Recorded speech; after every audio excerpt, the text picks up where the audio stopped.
What is up, third wave sabotage community and G.I. Joe fans? Today we are looking at the Gridiron Props Shadow Hound.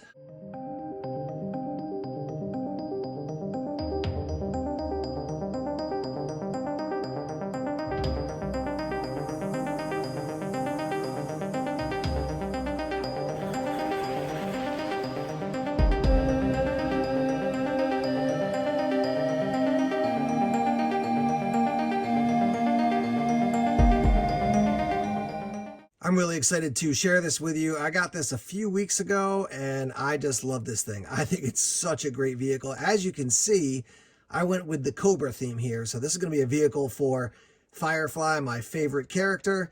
And as you saw in some of the shots, we had Copperhead, another one of my favorite characters, riding in this vehicle. Yeah, this thing is a great vehicle, and we're going to talk through the details from top to bottom. I'll show you toward the end of this video how to put it together.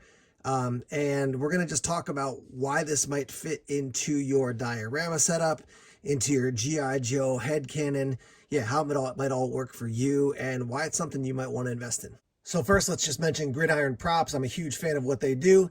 They make aftermarket accessories for both 1/18 scale and 1/12 scale figures. I bought a ton of their stuff.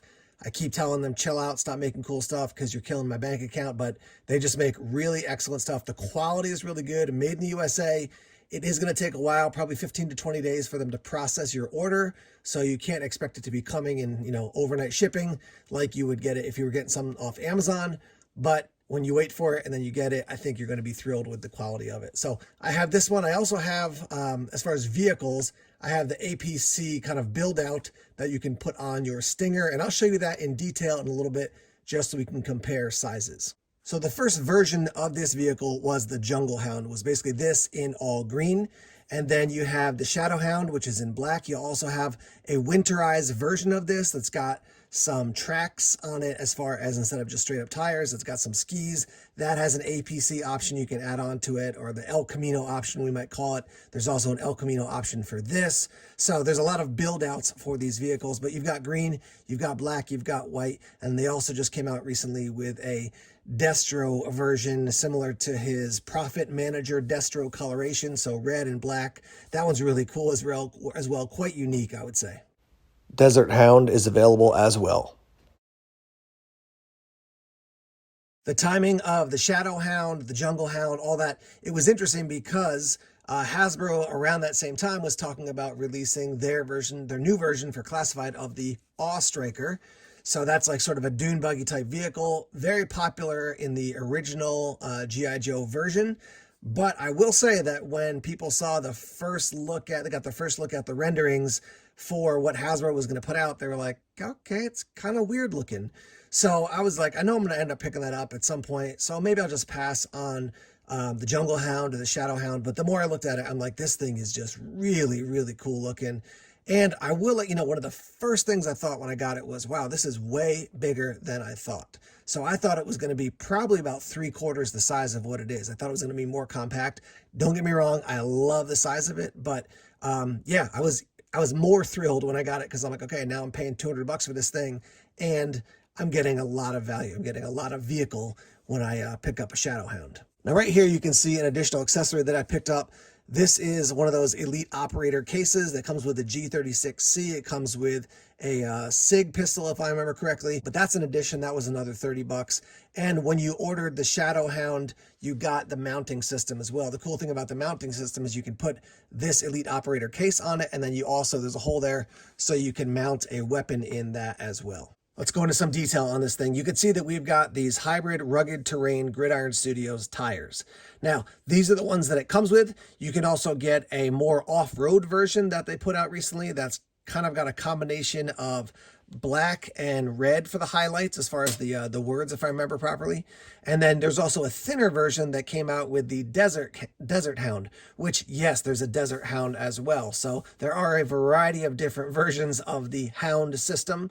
I really like these blacked out tires. I do think the red ones look cool, but I have the red similar tires to that, the red ones on my Stinger. So I wanted this one to kind of be all blacked out, darker colors other than the red lights. We've got grays and blacks pretty much all across the coloration of this vehicle. Just to give you a quick look here, we're talking a little over 3 inches across for these tires. And then as far as your thickness, we're looking at a little bit less than 2 inches. I would say 1.75 inches. So like I said, a big hefty tire, really cool for this vehicle. They are a hard plastic, so they're not rubber. You know, some of the old school G.I. Joe vehicles came with like rubberized tires. These ones are just a very sturdy plastic. As you can see, we've basically got kind of a bin here where you can put gear. Similar to like the Vamp and the other Hounds, you can put weapons in there. So you can put a mounted weapon in there. You can put, like in the Vamp, they've got like the shotgun mounted there, and they've got some chains and stuff. But cool little storage section there. It's not really made for anybody to climb into, but you can also stand a guy on the edge of there or in there, and he can hold on to part of the roll bar. Take a look at the detail here with the metal plating here. You can see you've got the rivets in there, all really nicely put together. There's little details that make this thing really pop. And one of the things I liked about the blacked out, though, I like about the blacked out version is that it gives you this sense of like we want to be super low profile, so everything is dark. There's not a ton of bells and whistles when it comes to things that are going to grab attention.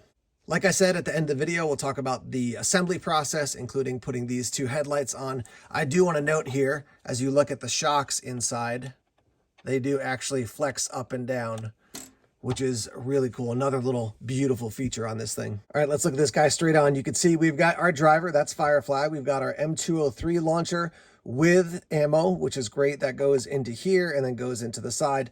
And then this 203 launcher, you can, you know, basically you've got a handle on the back for your passenger, and you can move this around. You can see that this will pop out every once in a while. Not super hard to get it back into place, but just be aware that it can pop out of place. Not all the time, but it can happen. We've also got these 6 lights across the front, which I think is great, in addition to the headlights we talked about before.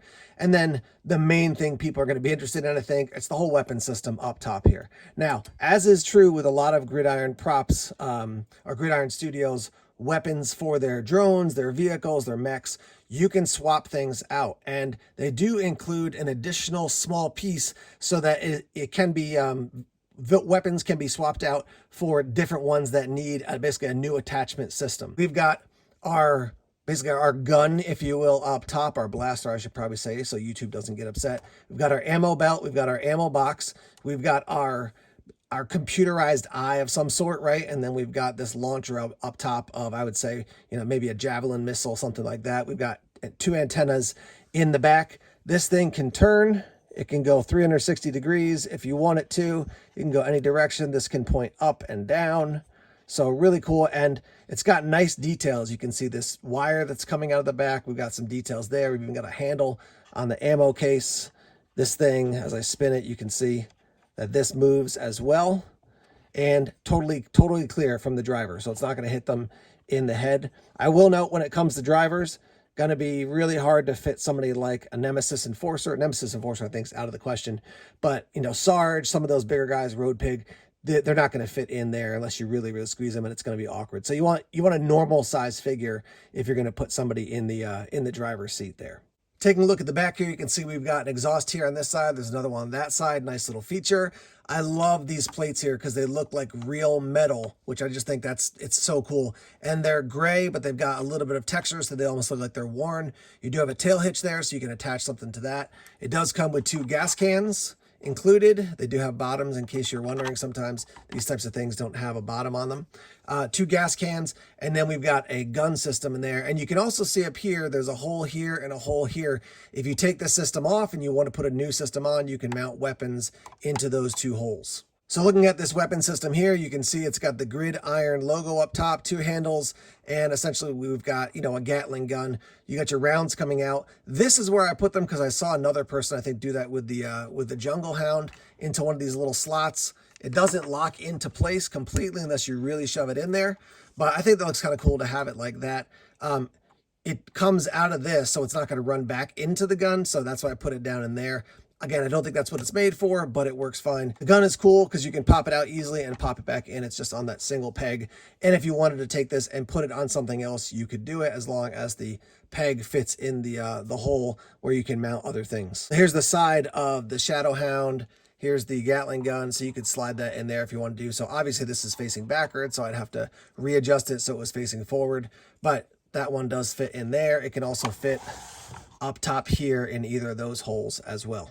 Obviously, I wouldn't run the vehicle this way, but you can see that it does fit into the holes up here. You'd have to take this top system off. Maybe you could put 2 of those up top if you wanted to, or something like that. Here's that other mount that I was talking about. So if you want to basically pop this thing off and attach a different system, this mount gives you the ability to do so. Let's talk about the pluses and minuses of this thing, because nothing is perfect. You know, there's no perfect vehicle out there. So I like the tires a lot. I like the way they look. If they were rubberized, I think that'd be even cooler. They do make a little bit more noise than maybe you'd want on a surface because they are that very durable plastic. But I think the overall construction of the tires is phenomenal, and how they look is great. So I'm willing to give up the rubberized version to have this really cool version. And the fact that you can swap these out and put in different kinds of tires, I think that's really cool. If you wanted to, I mean, you could even put in some of the desert color. You could put in some of the green ones. If you want to be crazy, you could mix and match. You could do green and red and make it a Christmas vehicle, whatever you want to do. Lots of options for the tires. Again, it would be nice to have them if they're rubberized, but not the case. I want to zoom in on the front here. I don't know if you can see it, but mine came a little bit scuffed here. Not terrible, but a little bit scuffed. I haven't tried messing with it because I don't want to actually hurt the 3D printed plastic. But just a heads up, it might get a little beat up in the process. That was interesting for me because when I took it out, it was like really nicely wrapped. So I don't know how that happened, but just a heads up. For me, I don't mind because this is, you know, a vehicle that's going to be out in the woods, and Firefly's taking it on his adventures, going to set bombs against G.I. Joe. So it's going to have some wear and tear certainly connected to it. I would say the biggest downside for this, for most people, is going to be the price point. You're talking about $200 to pick this thing up. So that's a big investment. My guess is that the G.I. Joe All-Striker will come in probably a little bit less than $100 or maybe a little bit more. So right in that price range, I think. Yeah, so you're going to pay double for this. It's not the same, it's not within sort of the Hasbro universe officially, but to me it fits perfectly into G.I. Joe, obviously. If you're the type of person who's like, I don't know if I want to go outside the Hasbro universe, I get it totally. But once I stepped outside and got a couple Gridiron vehicles, I got a mech, I got tons of weapons, I was like, yeah, this definitely works for me. So that may be something for somebody, but I think the biggest challenge is going to be your price point. If you think about it, you know, you're basically talking, if you get your average Joe for say $25, you're talking 8 Joes that you could get for the price of this thing. So you got to make do some cost benefit analysis. I will say that right now we're in a stretch. It's the end of May 2025. We're in a stretch where a lot of figures are coming out way in the future. It feels like we got months. So maybe in the meantime, you save up a little bit and pick one of these up. Now I'm going to get the Vamp and show it to you compared to the Vamp so you can get a sense of the size, and then we'll get the Stinger APC and compare that. You know, I figured since I was doing a Cobra vehicle here, that's how I'm using my Shadow Hound, I'm going to compare it to another Cobra vehicle. Obviously, the Stinger and the Vamp, essentially the same size, right? So let's compare these end to end as far as length. So we're looking at about 14 inches from end to end for the Stinger and 15 for the Shadow Hound. So a tiny bit longer for the Shadow Hound. And we're looking at about 8.5 at its widest for the Shadow Hound and 7.5 at its widest for the Stinger. And then height-wise, at its highest, the Stinger is probably going to be about 10 inches, and you're looking at about 8.5 for the Shadow Hound as it is. So here we've got the Stinger APC and the Shadow Hound. Obviously, the APC is much more like a tank vehicle, whereas the Shadow Hound is a much more agile and quick vehicle. But size comparison, I would say it's pretty evident that the overall bulk is going to be higher for the Stinger APC, and it is taller, but not by a ton. And we're talking 15 inches from end to end for the Shadow Hound, and for the Stinger APC, we're talking closer to 21 inches from end to end. So here's what the attachment point looks like on the Stinger, and it's the same on the Shadow Hound. So that allows you to swap out a weapon system from one vehicle to another, and you can have multiple weapon systems that you can swap out depending on the mission that you're carrying out. So here's everything that comes with your Shadow Hound. Let's talk about assembly. Relatively easy to do. You've got this standard kind of connection unit that Gridiron sells, and this unit right here, you've got your camera eye there, you've got your gun here, you've got your ammo in here, and you can see on the bottom this is just going to slide into place like so. All right, so very easy, that fits in there. Next up we have this, which is our ammo for this gun on top, and from what I can see in the photos, you can see how there's kind of a divot here like it's higher, drops in the middle, and then it's higher. I'm pretty sure that's going to go facing up. So one of these slopes is going to go into the hole here, and then it bends nicely, and it's going to go into this hole over here, and that's how that's going to fit in. And again, this is from my observation, zooming in on the pictures on their website. Next up, we've got this gray piece, and then we've got this black piece here. And you want to find the end that has basically a stopper that's a short way down. So if you look in this end, it's going to go all the way down to here. With this little cross here, you're going to put it in like this. It's going to rest like that. So then you take this piece and line it up here on the top and click that into place like this. And it's not going to click, but oh, there it goes. Yeah, that will click. Some of them just squeeze in really tightly, but that's what that looks like there. And there's a zoom in for you. Next up, we got our 203 launcher, which is here, and we've got our ammo belt. So the 203 launcher, very easily, there's a hole right up front that just slides right in like that. Okay, so that's all set up as far as getting the actual launcher set up. And then actually, while I was setting this up, I found two more items right here that were in a little plastic bag inside, which is our shifter and our steering wheel. So we'll put those in at the end. We'll finish the 203 in a second. We've got an antenna here. It's going to go around on this side. Let me spin this a little bit so you can see. And underneath here, you've got a little cutout on this side and on this side. And this is basically going to have these two click into place. So slides in this way nicely. Nice and secure when it gets in there. Takes a little bit of English. There we go. So right here, this side's going to click in, then it kind of latches into place on the back. Gas cans are simple enough. They go with the spout facing out, and they slide in like this. So one there, one over on that side. Your rear facing gun, again, simple enough. You've got the basically the connection point there. And let's flip it over so it's facing the right direction. You've got your logo up on top, and this slides in like so. All right, let's put the cages on these lights. Very easy to do. So you'll see there's a cutout on the bottom of this cage, and you want that facing down. And then these will just click into place like so. See if I can get it done on camera. There you go. So that's what that'll look like. Same thing for the other one. Line it up and click it into place. That's what that looks like. And we'll put these two guys on at the end when we put the wheels on. We've got our tail hitch that goes down in the bottom like this. Let me pick this up and show it to you. Simple enough to do. Slide that in, line it up, and then solidly in place. So I put the rounds in the bottom there, and then put this in here. And I don't see a place where these guys go. So if you know where they go, let me know. But it doesn't swing around up to here. They kind of they're in it. I don't see any other place on the actual gun for them to fit in. And there's nothing around here that I see it would connect to. But so these guys are kind of hanging out on the side down here. It's a little challenging to see on the inside just due to the darkness, but I'm going to take the shifter and put this in. You want to make sure that that little red button and these buttons are facing back, so whoever's driving can actually get a hold of them.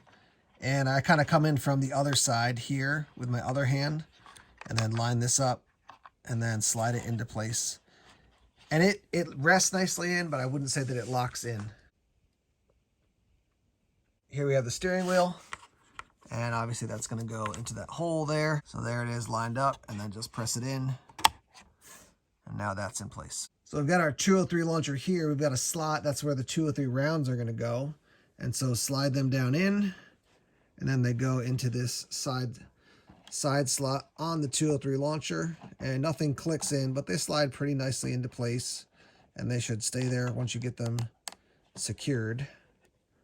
So that's what that looks like. Here are two headlights from before, and if you start to mess around and just try to click them on this front bar, doesn't work so great. But down on the ends, there are two little cutouts, so it makes it easier to actually get them on and fitting nicely. So let me see if I can line it up properly. There's one there, and that's where that goes. I thought at first you could adjust them anywhere you want, but they really do need to be lined up with those end pieces, and it actually keeps them in place so they're not moving for you. And then last but not least, we've got our Gridiron tires. Really nice. I mean, when I first saw these, I was like, wow, those are bigger than I expected. I thought for some reason this would be smaller, or the tires would be smaller. And basically just slide those guys on. So there's one. And then two. Now we've got our back ones. Three. And then number 4 over here. Make sure they're nice and secure. So we've talked about it. We've compared it. You've seen the assembly process. We've shown you the Elite Operator Kit, and there'll be a separate video about that in the future. But yeah, I mean, needless to say, you can tell I really, really like the Shadow Hound. I'm like, am I interested in one of the Desert Hounds or the Jungle Hound? I think I'm probably just going to stick with this one. But yeah, I really like this blacked out version of it. Think it's awesome. You'll see it in future videos and photography. Follow me over on Instagram, Third Wave Sabotage over there. And this will be in some of the movies I'm putting together for YouTube as well. We'll certainly do something with Firefly, getting out there and doing some work against G.I. Joe using the Shadow Hound. So let's hear your thoughts on it. What do you like? What would you change? Do you have any experience with Gridiron, and in particular with this product? And yeah, thanks for tuning in to Third Wave Sabotage. More videos coming soon. Take care. Yo, Joe.